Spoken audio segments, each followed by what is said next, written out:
Laba diena, mamos, tėčiai, seneliai, mokytojai ir visi tie, kurie turite ryšį su vaikais.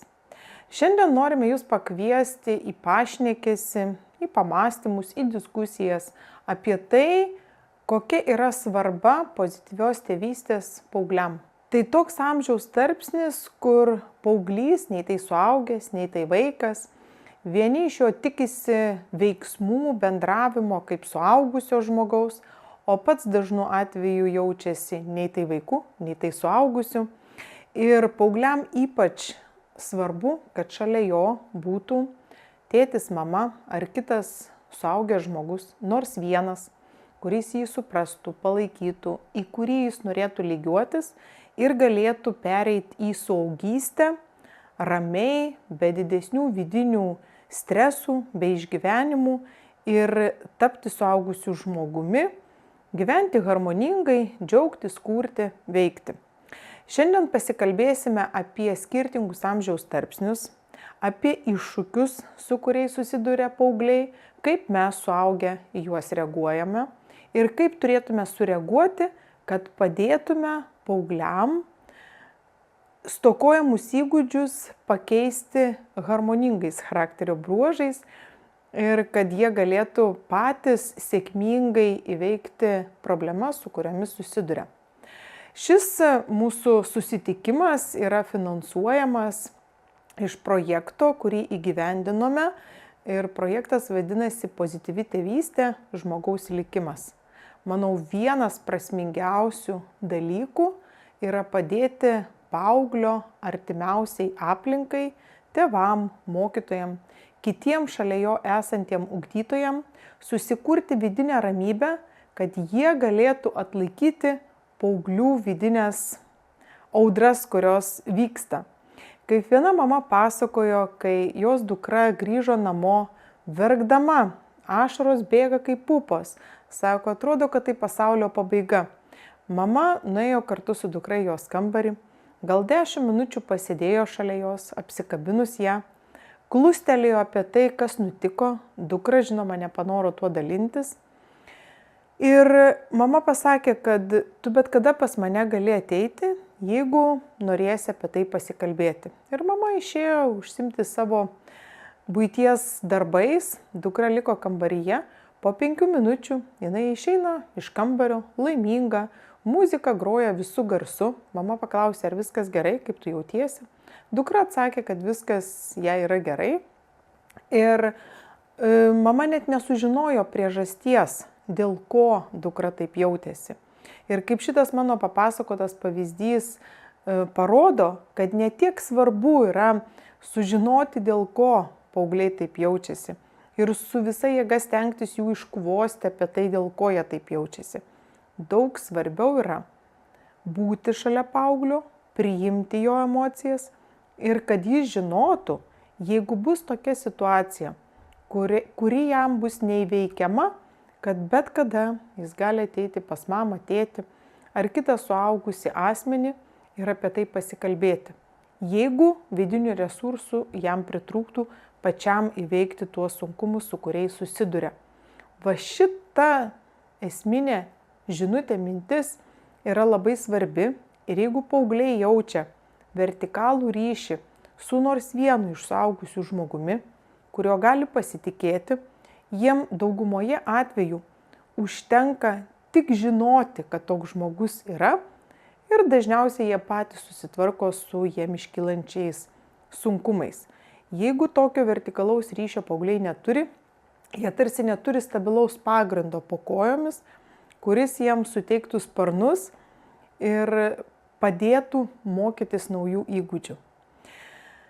Šį projektą įgyvendinome kartu su Rudaminos Ferdinando Ruščico gimnazijos bendruomenė, mokytojais, tėveliais, jaunuoliais.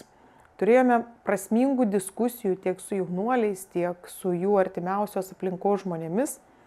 Ir tą projektą vainikavo prasminga konferencija, kurioje įžvalgomis dalinosi mokslininkai apie paauglius, apie jų iššūkius ir kaip turėtų elgtis tėvai, mokytojai, kad padėtų paaugliam susikurti vidinį žemėlapį, kuris išvestų juos iš sudėtingų situacijų. Taip pat labai džiaugiamės, kad pavyko organizuoti tarptautinę konferenciją, kurioje pranešimais dalinosi mokslininkai iš Lenkijos, iš Italijos Pegaso universiteto, kurie savo tyrimais analizuoja, kaip paauglius veikia virtualus pasaulis ir kokios rizikos yra galimos virtualioje erdvėje, apie kurias mes ir patys paaugliai dažnu atveju net nenutuokiame.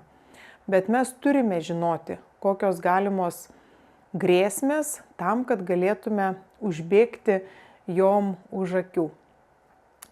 Ir šis projektas yra finansuojamas iš Vilniaus rajono savivaldybės visuomenės sveikatos stiprinimo specialiosios programos.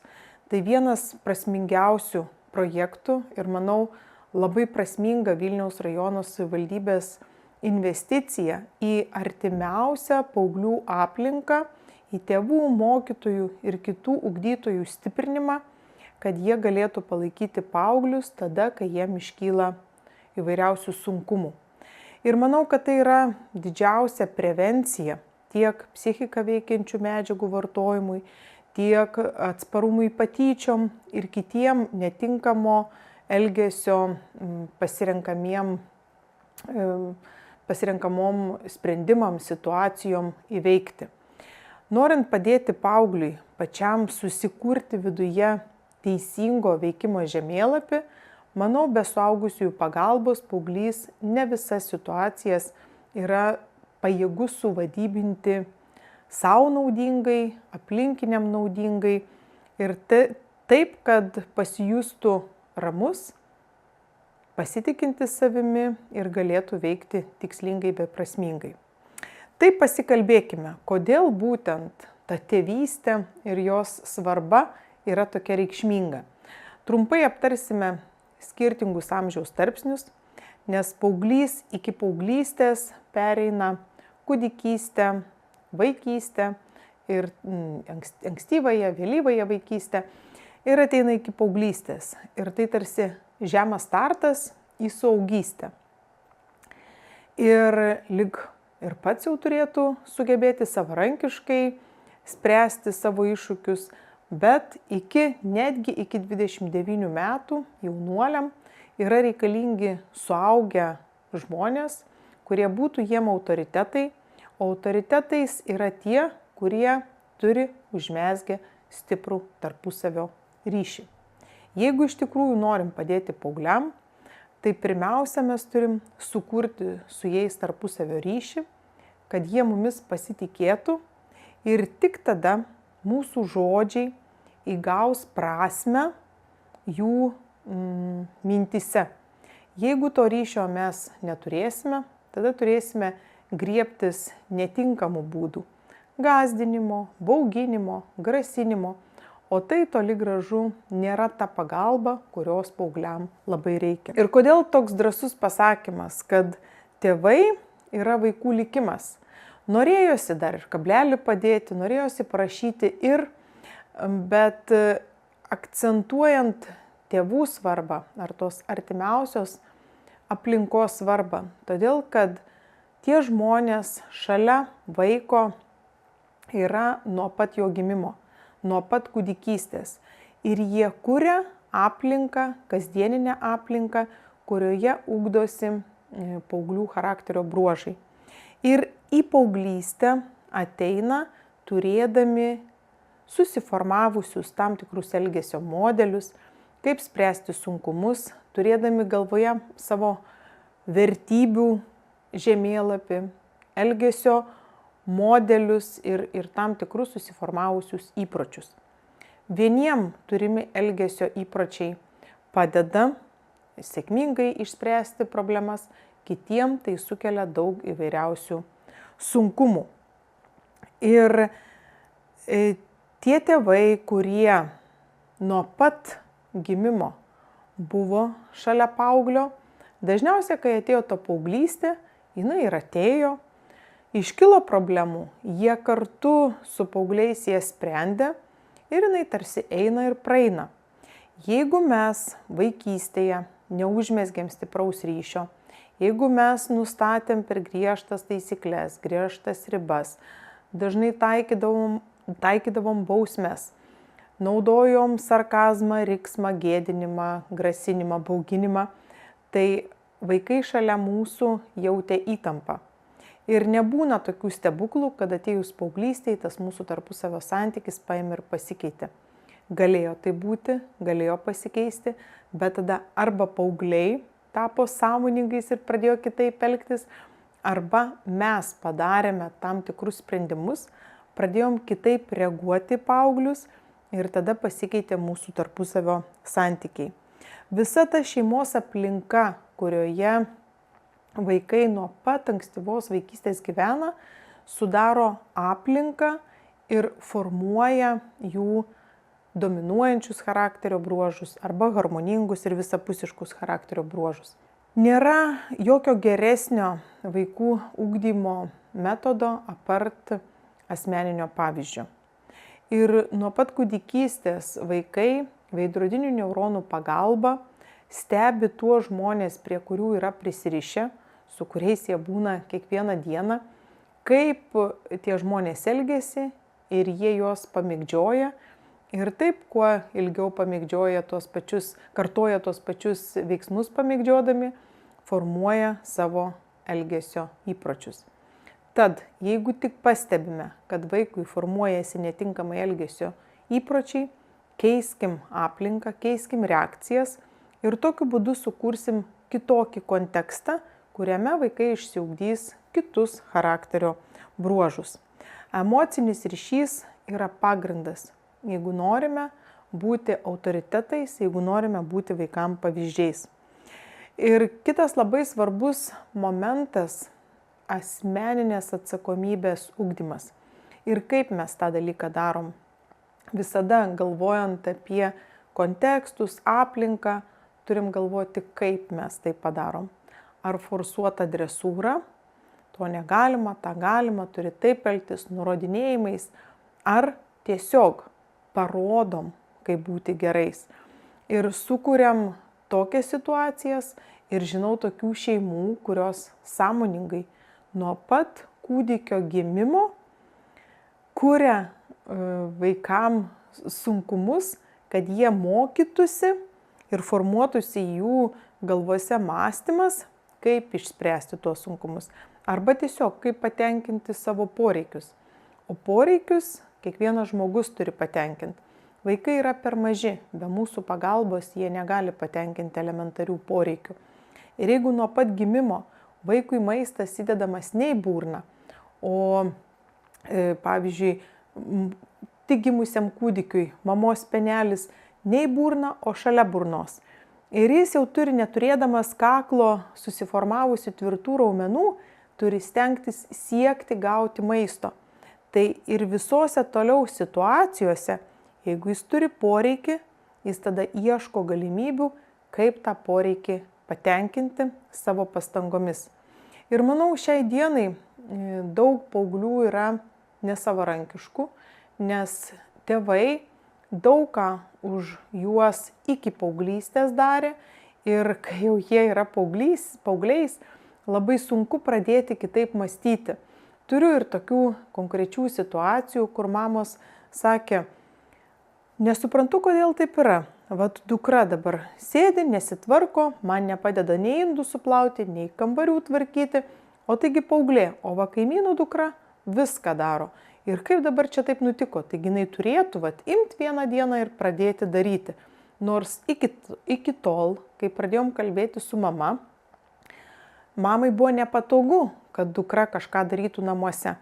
Būdavo greičiau, paprasčiau viską jai pasidaryti pačiai. Ir jeigu dukra norėdavo padėti, sako, tu palauk, netrukdyk, pabūk. Ir susiformavo įprotis, kad mama visus namų buities darbus atlieka.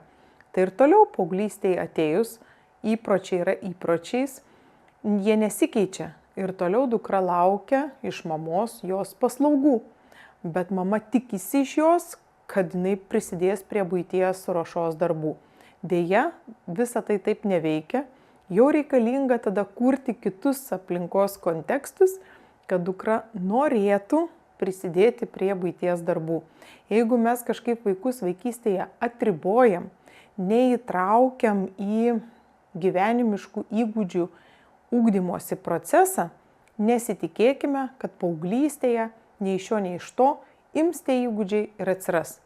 Jie taip neveikia. Viskas yra susiję, kaip ir fizinis kūnas, mąstymas, emocijos. Viskas žmoguje yra viena ir vientisa. Ir nuo mūsų priimamų sprendimų, kokius sprendimus mes priimam, kokius kontekstus sukuriam, yra aplinka, kuri padeda tapti savarankiškam žmogui arba padeda išsiugdyti nesavarankiškus charakterio bruožus. Ir dažnai tokie suaugę žmonės ašaras taiko kaip agresijos formą aplinkiniam, kad kiti už juos daug ką padarytų. Kaip aš vadinu, išsiugdo nesavarankiškus charakterio bruožus. Ir tikisi, kad aplinkiniai už juos padarys visus būtiniausius darbus.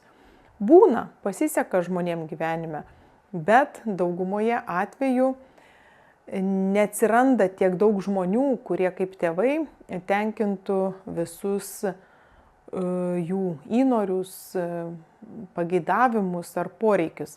Deja, gyvenime taip jau yra, kad žmogus pats savo pastangomis siekia išsikeltų tikslų.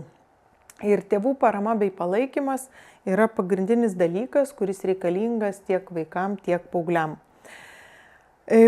Aptarsime ir pasikalbėsime sunkumus, tada aptarsime, kokių tėvystės įgūdžių reikia mum, kad padėtume vaikam išsiugdyti įgūdžius, kad jie patys sugebėtų įveikti jiem iškylančius sunkumus.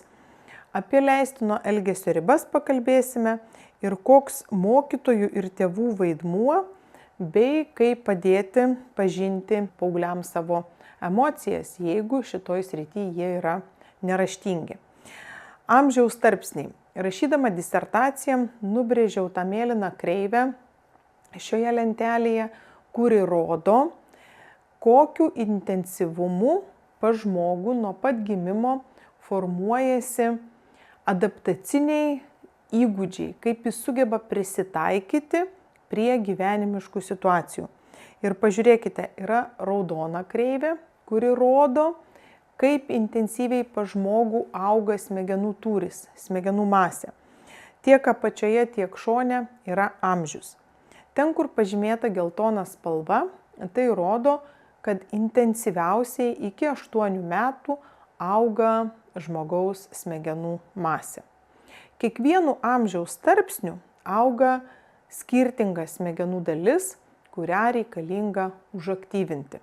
Pavyzdžiui, iki 8 mėnesių vaikas girdi kalbą, auga ta smegenų dalis, kuri priima garsus. Ir jeigu vaikas negirdės kalbos, tai pas jį galvoje neužsirašys kalba. Jeigu iki 3 metų su vaiku niekas nesikalbės ir jis negirdės kalbos, tai vėliau jis neišmoks taip kokybiškai kalbėti ir galimai pasakys tik keletą žodžių, bet jo smegenys jau negalės priimti šios informacijos. Todėl nuo gimimo iki 2 metų intensyviausiai auga ta smegenų dalis, kuri yra atsakinga už prieraišumą. Pas kiekvieną iš mūsų yra išsivystęs, išsiugdęs prieraišumo jausmas, tik to prieraišumo jausmo kokybė yra kitokia. Vieniem labai reikia artimo kontakto, apsikabinimo, prisilietimų. Kitiem visiškai nereikia prisilietimų, apkabinimų ir kito žmogaus prisertinimas kelia didžiausią siaubą ir viduje sukelia įtampą bei stresą. Ir to priežastis yra ankstyvoje vaikystėje. Jeigu mes turėjome tėvus ar kitus ugdytojus, kurie mus liesdavo šaltom rankom, kurių prisilietimas keldavo kūdikiui neigiamas emocijas, tai ir visam gyvenimui išlieka jausmas, kad iš žmonių tu nieko gero nelauk, jie tau sukelia tik tas emocijas, su kuriomis sunku išbūti. Jeigu tie prisilietimai būdavo mieli, malonus, jų būdavo daug nuolat, jeigu vaikus nuolat linksmindavom, tai ir toliau žmogus augdamas laukia iš aplinkinių prisilietimų, linksminimų ir jeigu to negauna, jaučiasi nelaimingų, atstumtų, vienišų. Tai du tokie kraštutinumai ir vienas ir kitas tam tikrose situacijose žmogų apsunkina, bet jeigu žmogus save pažįsta ir augdamas, jis gali tas patirtis savo keisti, jeigu nemoka prieiti prie kitų žmonių, jeigu bijo jų, tiesiog gali tuos įgūdžius ugdytis. Jeigu jam reikia per daug artimo kontakto, jis gali dirbti su savim ir mokytis būti vieniem ir tai yra iššūkis. 2-4 gyvenimo metais vaikas įvedamas į taisyklių pasaulį. Ir čia dažnai kalbam, kad paaugliai nesilaiko, neturi to vidinio žemėlapio, nežino, kokios yra leistino elgesio ribos. Tos ribos pas kiekvieną mūsų galvoje yra labai skirtingos, nes kiekviena šeima turim savo taisyklės, savus susitarimus. Jeigu vienose šeimose vaikai gali 10 valandą įsijungti šviesą ir ten, kur miega mama, ruošti namų darbus, prašyti jos pagalbos, tai kitose šeimose negalima imti piniginės, negalima imti pinigų nepasiklausius ar nepaprašius iš tėčio ar mamos piniginės. Labai skirtingi susitarimai, skirtingos taisyklės ir tai yra vaikams žemėlapiai, kaip reikia gyventi ir dažnai tuos žemėlapius atsineša į santykius su kitais vaikais. Tada, kai susipažįsta su kitais, mato, kad tos ribos, taisyklės, susitarimai gali būti kitokie, nei yra jų šeimose. Ką reikėtų žinoti ir mokytojam apie šį amžiaus tarpsnį ir kaip įvesti vaikus į taisyklių ir susitarimų pasaulį. Kad jeigu yra per griežtos taisyklės, jos slopina vaiko asmenybę. Jeigu vaikas mokosi naujų dalykų ir jis padaro klaidas, tai po tų padarytų klaidų mes sėdam ir aptariam, kaip kitą kartą vaikas turėtų pasielgti, kad ir jam, ir kitiem būtų gerai. Ir jeigu jis pasirinks netinkamą veiksmą, kokia bus pasekmė. Pavyzdžiui, vaikas bėgdamas numetė vazą ir jeigu mes spontaniškai dėl to pakeliam balso toną, vaiką nubaudžiam, tai bausmių pasekmės yra liūdnos. Ir bausmės tai yra smurtas prieš vaikus, nes vaikas jau neturi galimybės pakoreguoti tos situacijos, negali pasitaisyti, jau tai įvyko. Ir jeigu jis tai padarė nespecialiai, tiesiog jam taip gavosi. Bet jeigu toj situacijoje mes pasikalbėjom ir kitą kartą jis sąmoningai, specialiai numetė tą vazą, tai mes turim priminti jam, kokios laukia pasekmės. Jeigu jis sąmoningai elgėsi netinkamai, tai mes tada tuos susitarimus, kuriuos įsivedėm su vaikais, turime ir įgyvendinti. Tada vaikai supranta, kad yra taisyklės ir jeigu aš tų taisyklių sutartų nesilaikau, vadinasi, aš tada patiriu pasekmes, kurios yra nenaudingos nei man, nei kitiem.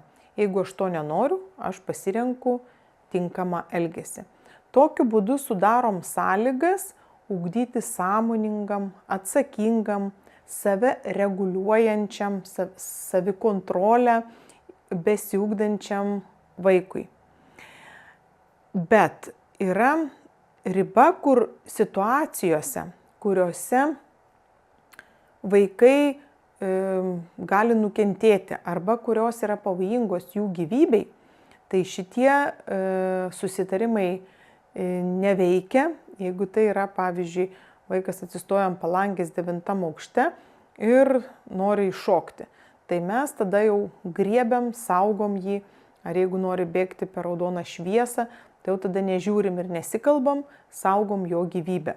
Tai vienose situacijose, kuriuose susiję su vaikų saugumu, mes saugom gyvybę, kitose situacijose, kur vaikai gali rinktis, sukuriam tokias galimybės, kad vaikas sąmoningai pasirinktų tinkamą elgesį. Nu ir kitos ribos, jeigu tai yra jo erdvė, jo kambarys, jis gali pats nuspręsti, kaip tvarkytis, kada, į kokią vietą sudėti daiktus. 5 gyvenimo metais vaikas jau daug moka vaikščioti, kalbėti ir pradeda formuotis vaizdas į save, reikšmingumas. Vaikas nori būti reikšmingų, pripažintų. Ir čia labai svarbu, kada, už ką, kaip, kiek mes vaiką giriam, kada mes jį pastebim ir ar nuolat juo žavimės, tai tada padėsim išsiugdyti egocentriškom charakterio savybėm, ar pastebim jo tinkamą elgesį, jam apie tai pasakom ir tokiu būdu vaikas gali suprasti, ką reiškia būti geru ir kaip būti geru. Ir ką tai reiškia ir kodėl jam to reikia, nes jam yra naudinga pasirinkti tokį elgesį, jis gali savim didžiuotis, gali kurti, veikti. Jeigu 6-8 gyvenimo metais jau svarbu vaiko savarankiškumas. Neužtenka, kad jis pasikloja savo lovą, susideda daiktus, tiek namuose, tiek klasėje, duoti vaikam pareigas, kuriuose jis prisidėtų prie šeimos narių, prie grupės, klasės narių gerovės. Tokiu būdu mes sukuriam aplinką, kurioje ugdosi savarankiškas, pasitikintis savimi, žinantis, kaip veikia susitarimai ir gebantis kurti tarpusavio ryšius ir išgyventi su kitais žmonėmis vaikas. Ir kai jau ateina į paauglystę, visus tuos amžiaus tarpsnius vaikas yra praėjęs ir susiformavęs tam tikrus elgesio modelius, kaip reikšti emocijas, kaip patenkinti savo poreikius.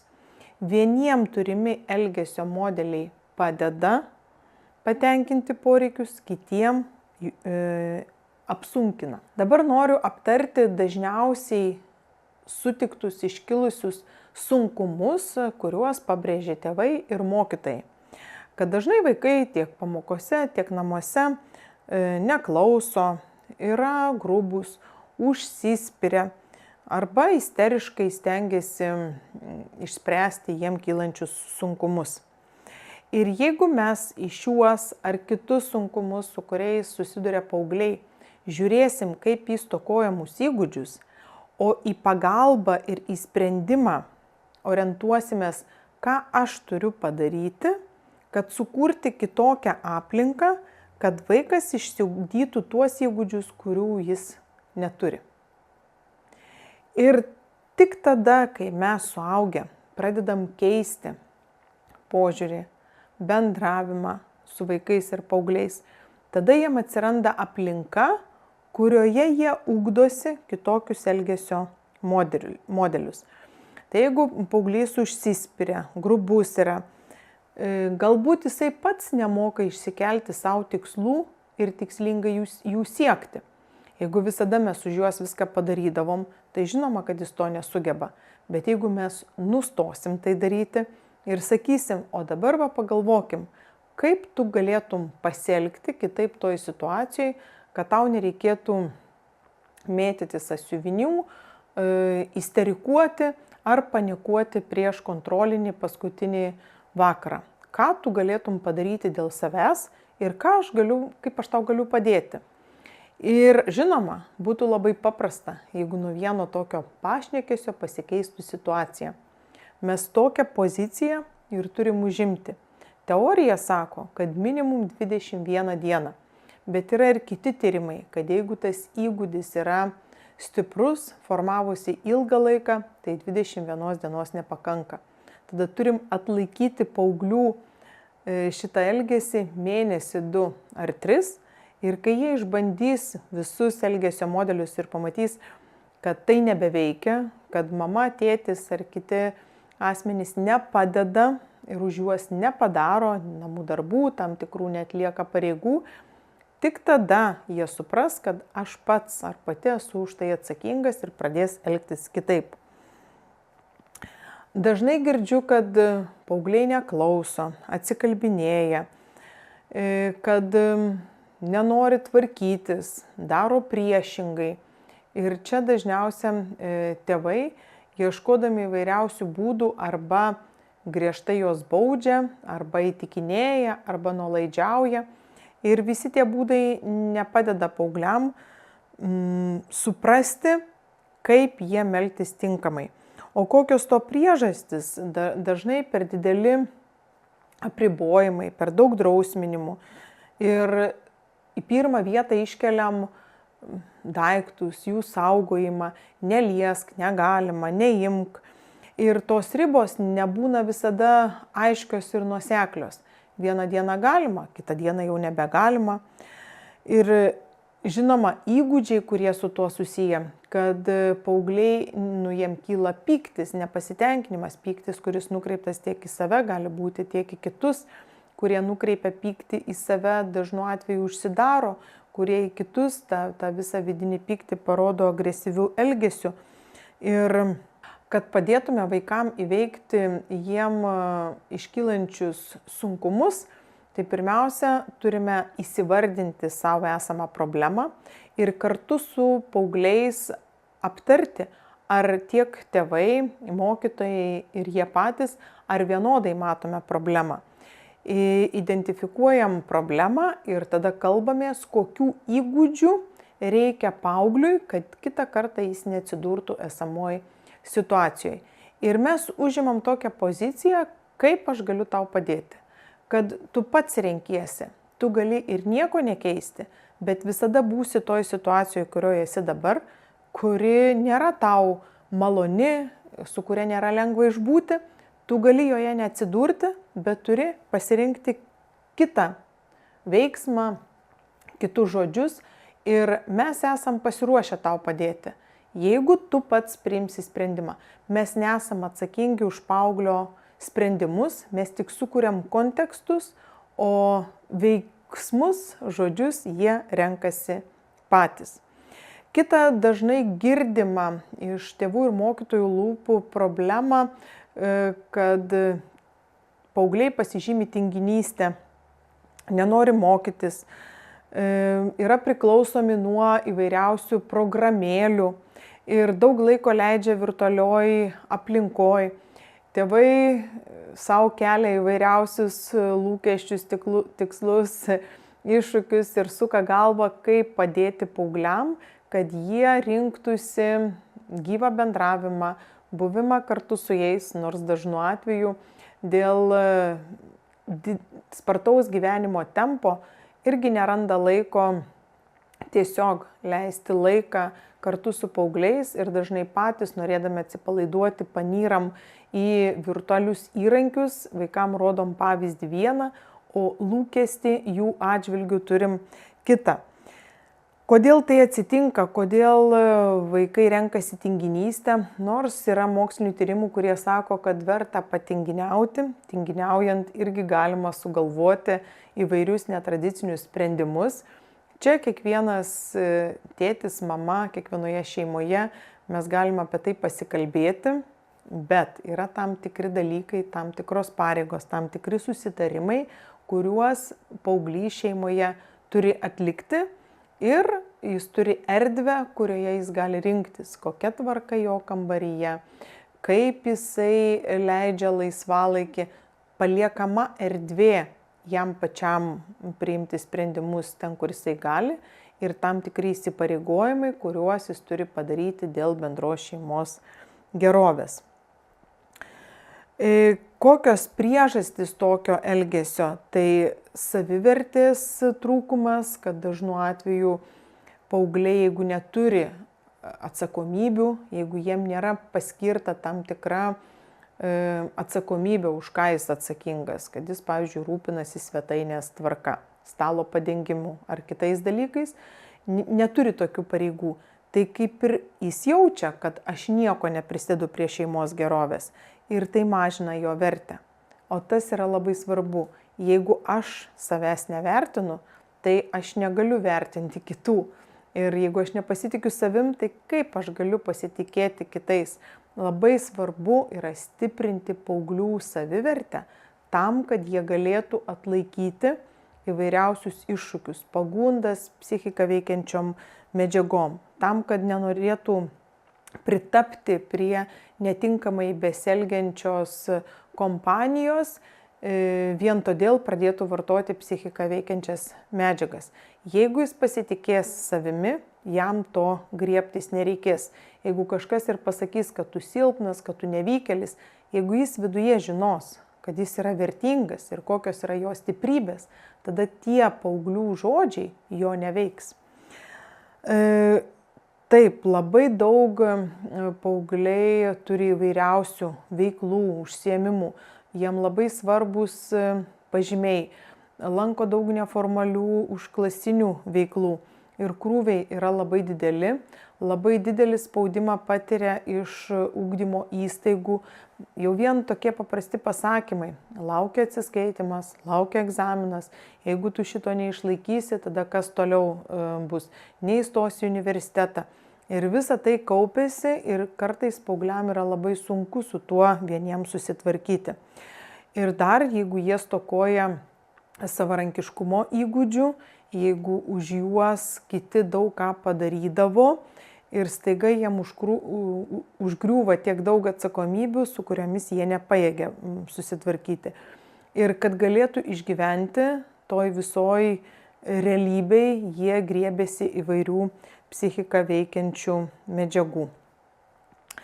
Ir vaikų santykiai su aplinka yra labai svarbus, arba aplinka bus palaikanti ir padedanti jiem įveikti sunkumus, arba bus juos žlugdanti, trikdanti ir visaip kaip stabdanti jų raidą, pasitikėjimą savimi, saviraišką. Ir čia išskyriau, pasiremiau 4 tėvų taikomais vaikų auklėjimo stiliais. Ir žinoma, jeigu mes esam mažai jautrūs ir mažai kontroliuojam, tai visiškai neturim ryšio su vaikais, vaikam duodam ne pagal amžių laisvės, atsakomybės, su kuriomis jie yra nepajėgus susidoroti. Tada, kai neturim ryšio, vis tiek paaugliam prie kažko reikia prisirišti. Ir jie prisiriša prie bendramžių, tada bendramžių žodis yra labai stiprus ir mūsų netoks veiksmingas. Ir tada jau paauglių grupuotės, subkultūros yra labai galingos ir jie gali pasirinkti netinkamus veiksmus, nes jie yra prisirišę būtent prie tos subkultūros. Jeigu maža kontrolė ir didelis jautrumas, tai leidžiam jiem labai daug, jie neturi ribų, tas irgi nepadeda, nesustiprina jų vidinio saugumo jausmo. Jeigu mažas jautrumas ir didelė kontrolė, tai mes tada esam autoritarai, kurie taip pasakėm ir taip paauglys turi daryti. Jis kaip asmenybė nesijaučia šalia mūsų vertinamas. Geriausia mūsų pozicija, jeigu mes turim didelį jautrumą ir didelę kontrolę. Tai tada mes ir žinom, kaip dažnai tėvai sako, aš nežinau, ar mano vaikas naktim žaidžia telefonu ar nežaidžia. Tai man visada kyla klausimas, kaip aš galiu nežinoti. Jeigu aš domiuosi, mes palaikom ryšį, aš pasitikiu vaiku, aš žinau, kad telefonas yra paliktas ir jis tikrai nežaidžia, tai aš galiu tai pasakyti. Jeigu aš turiu abejonę, aš tada einu, aiškinuosi ir klausiu, kaip ten viskas vyksta. Kokie įgūdžiai reikalingi tėvam? Jeigu mes nuolat kuriam tokį santykį su vaikais, kuris kelia jiem įtampą, tai jie ilgai negalės išbūti šalia mūsų, jie arba turės pradėti vartoti psichiką veikiančias medžiagas, arba su mumis agresyviai elgsis, arba tiesiog užsidarys savo kiautę ir su mumis visiškai nebendraus. Todėl mūsų empatija, savo emocijų pažinimas, gyvenimiškų įgūdžių ir situacijų kūrimas, stebėjimas vaiko reakcijų, kaip jis reaguoja į mūsų žodžius, kalbėjimasi su vaiku apie tai, kaip jis jaučiasi. Ir žinoma, kūrybiškas veikimas. Ir pirmoji vieta, jeigu norim užauginti laimingą žmogų, tai turim patys būti laimingais žmonėmis. Dabar kas vyksta? Vienu atveju taip, visi tėvai, mokytojai siekiame to paties. Padėti užaugti savarankiškam, pasitikinčiam savimi, laimingam žmogui. Tik vienu atveju metodus, tas klausimas, kaip mes tai darom. Taikom netinkamus metodus ir būdus. Kitu atveju, tie žali būdai surašyti, tinkami.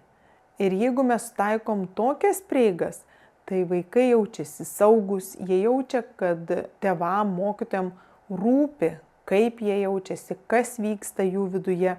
Ir vaikai, jie nenori elgtis blogai. Jeigu jie galėtų, jie visada elgtųsi gerai. Bet mes savo reakcijom, savo susitarimais juos įspraudžiam į tokį kampą, kad tik taip besielgdami jie gali išgyventi šalia mūsų. Ir dažnu atveju priežastis netinkamo vaiko elgesio yra mūsų tėvų pozityvios tėvystės įgūdžių stokoje.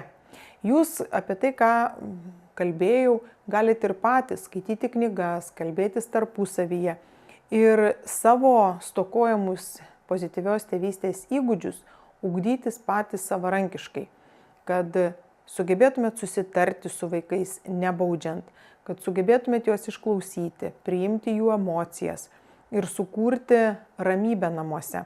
Bet mes esam paruošę pozityvios tėvystės platformą. Asociacija Sėkmės link bendradarbiauja su VŠI vaikų ugdymas, kuris sukūrė naujausiais moksliniais tyrimais paremtą platformą, kuri vadinasi Kaip užauginti laimingą žmogų. Platformoje yra 4 paskaitų ir kursų dalys. Kiekviename kurse yra po 4 teorinės paskaitas, namų darbai ir taip pat jūs gaunate atvejo aptarimus. Pirmas kursas yra skirtas pažinti savo ir atpažinti savo jausmus, kaip aš jaučiuosi čia tėvam, būdama šalia vaiko. Ir taip pat suprasti, kaip jaučiasi vaikai, būdami šalia mūsų. Man buvo didelė nuostaba, kai viena mama po pirmo seminaro, paskaitos, mūsų susitikimo nutraukė ir daugiau neatėjo. Aš galvoju, kas ten tokio įvyko. Jinai sugrįžo po metų ir tada mes su ja labai ilgai kalbėjom. Ir ką jinai pasakė? Kad po pirmo susitikimo aš supratau, kad aš nekenčiu savo vaiko. Ir aš visada jam ištransliuoju ir pasakau, koks tu esi blogas, nes jo elgesys man sukelia viduje didelį sąmyšį, primena man vyrą, su kuriuo aš išsiskyriau ir tai yra tarsi priežastis mano nenusisekusio gyvenimo. Įsivaizduokit, kai suvoki giliai viduje, kad tu nekenti savo vaiko, kokius kalnus tu turi nueiti tam, kad sugebėtum pastebėti, ką vaikas daro gerai. Tai pirmame kurse jūs pasimatuosit savo emocijas, kaip jūs jaučiatės šalia savo vaikų. Jeigu auginate ne vieną, šalia kiekvieno jausmas gali būti skirtingas. Ir kaip skatinti savarankiškumą ir kurti tarpusavio ryšį. Tai yra bazinis kursas. Siūlyčiau nuo to kurso ir pradėti. Baziniai dalykai. Tik tada, kai sukuri pasitikėjimu ir pagarbą paremtą tarpusavio ryšį su vaikais, galima judėti prie kitų dalykų. Antrame kurse aptariam, kaip nuraminti jausmų ugnikalnį. Tėvai, nesvarbu, kad mes turim ilgesnę gyvenimišką patirtį, mes taip pat esam žmonės, mus taip pat apima patys įvairiausi jausmai ir mums reikia išmokti tvarkyti su savo jausmais, juos atpažinti. Ir vaikai negali būti mūsų psichoterapeutais, ant kurių mes savo vidinę įtampą kiekvieną dieną po darbo išliejame. Tai čia išmoksit atpažinti savo jausmus, nustatyti ribas ir ką tie jausmai sako apie mus pačius ir kaip suteikti pagalbą tiek savo, tiek vaikam. Trečias paskaitų ciklas yra apie bendradarbiavimą su vaikais. daug kalbam ir daug žinom, bet dėja dažnu atveju konkurenciją iškeliam į pirmą vietą, o bendradarbiavimas lieka kažkur nuošalyje. Aptarsime ir pasikalbėsime apie bausmes, kurios yra smurtas prieš vaikus, bet jos dar dėja šiai dienai yra labai gajos. Taip pat pasimatuosime, kiek pas mus šeimoje yra konfliktų. Konfliktai viskas yra gerai, mes esame visi skirtingi, nebūna taip, kad konfliktų nebūna, bet čia išmoksim greitai išeiti iš konfliktinių situacijų. Ir kaip atpažinti vaikų netinkamą elgesį ir ką mums tas netinkamas elgesys sako apie vaikus. Ir ketvirtas ciklas yra tarsi visų tų trijų apibendrinimas: jauki šeima, laiminga šeima. Kaip pagirti vaikus. Nors dažnai giriam, bet kartais pagirimai nėra teisingi ar naudingi vaikui.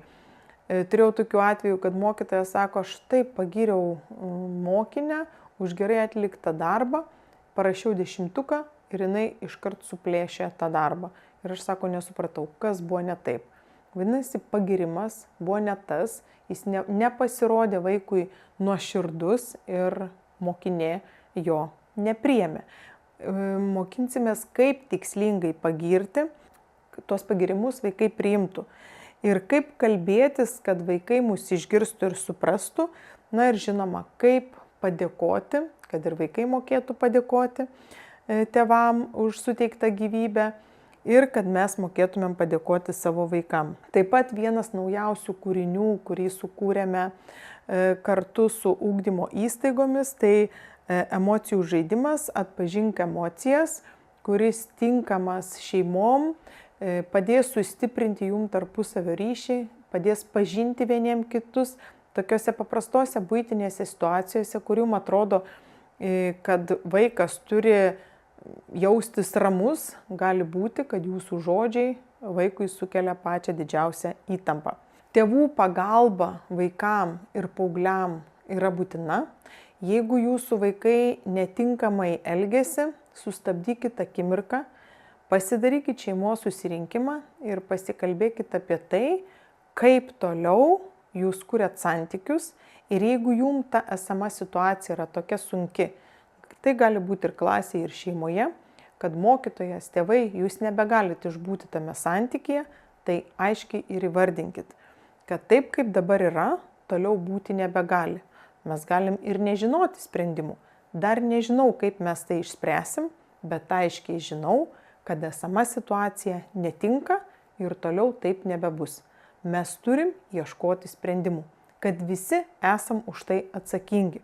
Namai, klasė, grupė gali tapti ramybės oazė, jeigu mes tai kursim. Ir tikiuosi, kad tos pasakytos įžvalgos padės tėvam, mokytojam susikurti vidinę ramybę. Jūs tikriausiai išgirdot ir supratot, kokia tai yra didžiulė svarba, kuriant palaikančius, pasitikėjimų bei parama pagristus tarpusavio santykius su paaugliais. Tie santykiai, vertikalūs santykiai paauglių ir suaugusiųjų yra pagrindas kurti jiem harmoningus, darnius tarpusavio santykius su bendramžiais. Jeigu vertikalus santykis yra paremtas įtampa, nepasitenkinimu, tai trukdys paaugliam susikurti gerus, draugiškus ir bendradarbiavimu pagristus santykius su paaugliais. Tad stiprinkime savo tėvystės įgūdžius, mokytojai pozityvios komunikacijos su paaugliais įgūdžius, supraskime ribų nustatymo vertę, mokykimės atliepti paauglių jausmus ir padėkime jiems susikurti prasmingo veikimo vidinius žemėlapius. Linkiu sėkmės ir nepasiduokit ieškodami vidinės ramybės bei teikdami pagalbą paaugliam. Jiem jos labai reikia ir tas jūsų pasitikėjimas ir parama yra didžiausia prevencija psichiką veikiančių medžiagų vartojimui ir kitam netinkamam vaikų pasirinktam elgesiui. Iki kitų malonių.